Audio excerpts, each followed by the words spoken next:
And speaking of Iran, we're about to give them $150 billion. How many guns can be bought with that?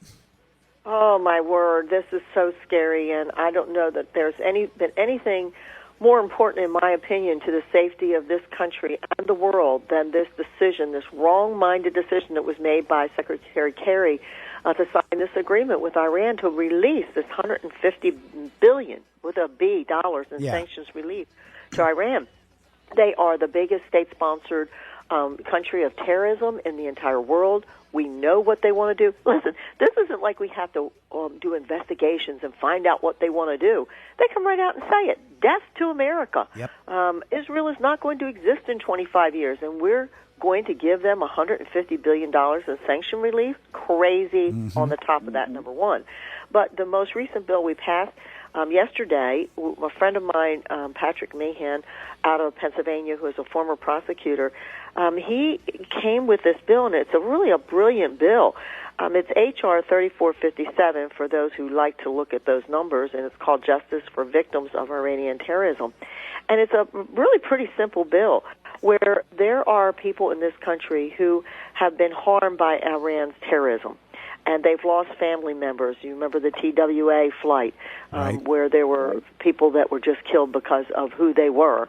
And they have gone to court, and the court has given them the ability to be able to have repercussions for what was done to their family members. And there's $43 billion worth of these cases. And at the very least we should do is to make sure these families that have these victims are paid that money that the courts have already ordered to be paid. And so this bill would say not one dime goes to Iran out of that money. Let's take that $43 billion out of their $150 billion before the money is given back to them in sanction relief. Love it. I think that's a great way to get some of this money out of their hands into the hands of those victims. I think that's a brilliant idea, and I'm glad you're working with them on this, and hopefully this will all pass. Now, you have been in the news quite a bit. And by the way, I do want to say, that this was a bipartisan bill.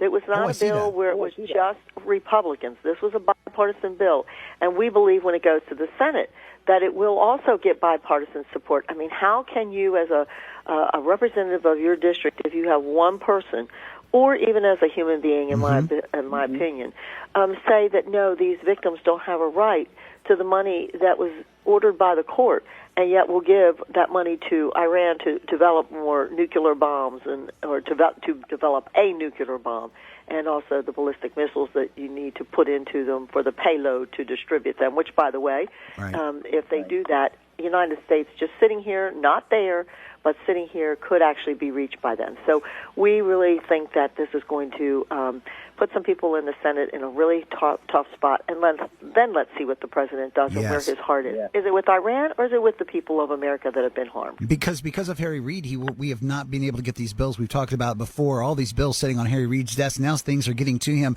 Finally, he's accountable to the American public, and if he passes on this one, finally we can see him in the light. They cannot hide him much longer now because the Republicans are out there making a difference. Appreciate it.